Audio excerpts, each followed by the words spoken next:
শিবু তো অনেক মাছ দিয়ে গেছে, তো কালকে তো একটুখানি সর্ষে বাটা দিয়ে লেবু দিয়ে টক করে খেলাম।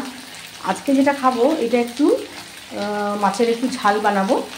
আর তেঁতুল ভিজিয়ে দিয়েছি, সেটা দিয়ে একটু অল্প একটু আছে, সেটা এই যে এটা দিয়ে মূলো দিয়ে, মানে একটু মূলো অতগুলো দেবো না, অল্প কাটা আছে, তো মূলো দিয়ে একটু টক বানাবো। তো মাছগুলো খুব বেশি ভাজবো না, জাস্ট এপাশ ওপাশ করে নিয়েছি। এবার এর মধ্যে আমি দিয়ে দিলাম পাঁচফোড়ন।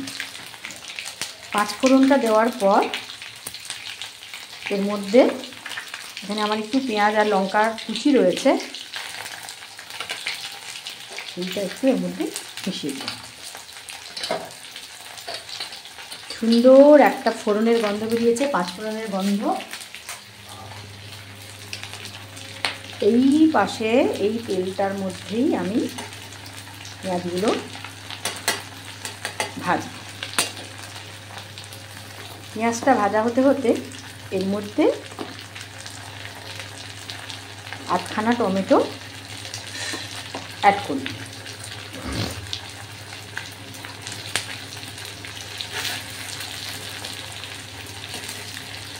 টমেটোটা জড়তে দেরি হবে, তো এর মধ্যে আমি একটু অল্প একটু রসুনের বাটা দিই।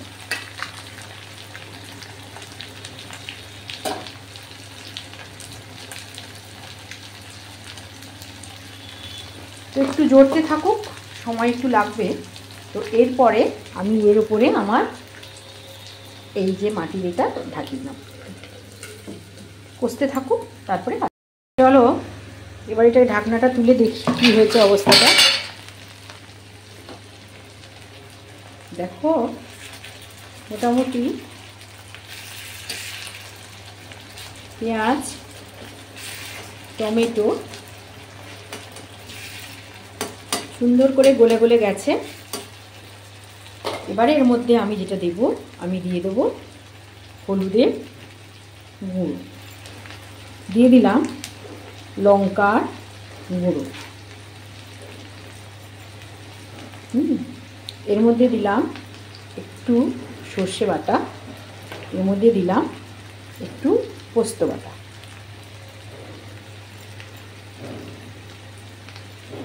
সর্ষে আর পোস্তটা আর মশলাগুলো একটু তেলে মাখো মাখো হবে। তারপরে আমি অল্প একটু নুন দেব, নুন দিয়ে জলটা ঢেলে দেব। তো এবার আমি আবার একটু ঢাকনাটা দিয়ে দেব। এবারে পাটিয়া মাছের মূলো দিয়ে টকটা করব। তো এর মধ্যে আমি দিয়ে দিলাম পাঁচফোড়ন, আর মূলোকে একটুখানি কিন্তু পাঁচফোড়নের সঙ্গে নেড়ে নিতে হবে, কাঁচা মূলোগুলো কিন্তু ভালো লাগবে না। তো আর আমি দেবো না, অল্পই দিলাম।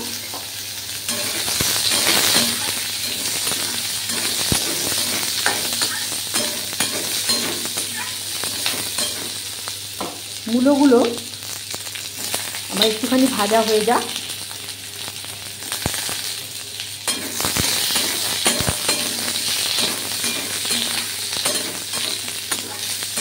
তারপরে এর মধ্যে আমি নুন হলুদ আর লঙ্কার গুঁড়ো দিয়ে দেবো।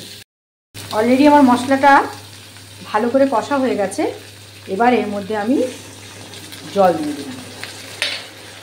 এখনও নুন দিইনি, মাছটায় ভালো করে নুনটা মাখানো আছে, সেই জন্য আমি আর একটু পরে নুন দেবো। ফুটলে দেখবো যে কতটা নুন লাগছে। কেননা কালকে আমার একটু প্রবলেম হয়ে গেছিলো, নুনটা একটু বেশি হয়ে গেছে, বুঝেছো? মানে অ্যাকচুয়ালি মাছটা খুব ভালো করে নুনটা মাখানো ছিল তো, কিন্তু যাই হোক মাছটা কেটে না খুব সুন্দর করে নুন মাখায়।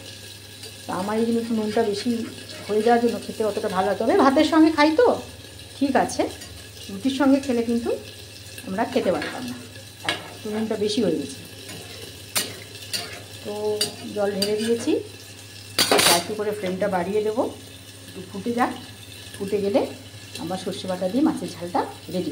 মূলোর মধ্যে দিয়ে দিয়েছি একটু হলুদের গুঁড়ো, লঙ্কার গুঁড়ো আর একটু নুন দিয়ে দিয়েছি। তো যেহেতু পাকা তেঁতুলে টক করবো, এগুলো কিন্তু এখানে আমি কিন্তু সর্ষের বাটা দেবো না। তো অলরেডি আমার এখানে তেঁতুল গোলার জলটা রেডি করা আছে, যেটা বলি ফুচকার জল। তো ফুচকার জল আমি এর মধ্যে অ্যাড করে দিলাম।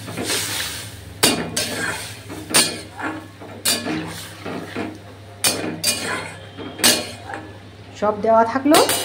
এটা এবারে ফ্লেমটা বাড়িয়ে দিলাম। এবারে টকবক করে ফুটলে আমি এই মাছগুলো, কাঁচা মাছগুলোই ওর মধ্যে দিয়ে দেবো, টকের মধ্যে, তেঁতুলের টকের মধ্যে। ঢাকা দিয়ে দিই, দেখি ফুটছে কিনা।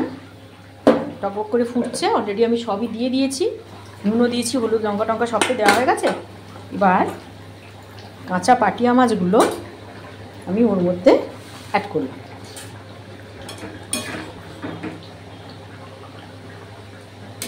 এবার একটু ফুটতে দেবো, শুধু নামানোর আগে একটু মিষ্টি দিয়ে দেবো। ফুটুক, আর একবার ঢাকনা দিয়ে দিলাম। এই যে পাটিয়ার ঝাল আমার রেডি হয়ে গেছে। পুরো প্রিপারেশনটা তো মুখরোচক চ্যানেল দিয়েছি, তোমরা দেখে নিতে পারো। মানে একদম মাছটাকে কড়ার মধ্যেই ভাজতে ভাজতে পুরোটাই করা, মানে ভেজে তুলে রাখলাম আবার মশলা কষলাম তা না, তাড়াতাড়ি করার জন্য 15-20 মিনিটের মধ্যে করার জন্য কড়ার মধ্যে মাছ দিলাম। সরিয়ে সরিয়ে কীভাবে পরপর বাটনাগুলো দিয়ে করলাম, তো পুরো মুখরোচক চ্যানেলে আমার দিয়ে দিয়েছি, তোমরা দেখে নিতে পারো। এটা মূলো দিয়ে পাটিয়া মাছের টক, চাকটা চাকটা করে মূলো দিয়ে দিয়েছি, একটু তেঁতুল দিয়েছি। আর এটাও আবার প্রত্যেকবার যেমন করি তাই, তবে একটু এখানে মূলোটা দিয়েই করলাম। তো শীতের মূলো যে একটু টকের মধ্যে দিয়ে খাবো, দেখি কেমন লাগে। তো এটাও আমি মুখরোচক চ্যানেলে আমার দিয়ে দিই। মেহেন্দি করলে মানে ঠাকুরকে একটু জল টল দিই, সব করি, তারপরে মাথাটা পরে ধুই। তো অলরেডি আমাদের খাওয়া হয়ে গেছে, আজকে তো বেশি কিছু করিনি। আর শাকের তরকারি, ঝাল, আর মাছের পাটিয়া মাছের ঝাল, আর মাছের টক করেছি। একটু ছাদে চলে এসেছি, একটু রোদ খাবো। চুলটা ধুয়েছি তো পুরো জাস্ট চুলটা ভেজা আছে জানো, তার জন্য কী করবো বলো তো, চুলটাকে একটুখানি না শুকিয়ে নিলে ঠিক হয় না, বিচ্ছিরি লাগে একদম। মানে সেই বিছানার মধ্যে যাবো, পুরো সারাটা দিন ভেজা, সেই জন্য চুলটা শোকাতে ছাদে চলে এসেছি। তাও চলে এসেছে আমার সঙ্গে সঙ্গে রোদ খাবে।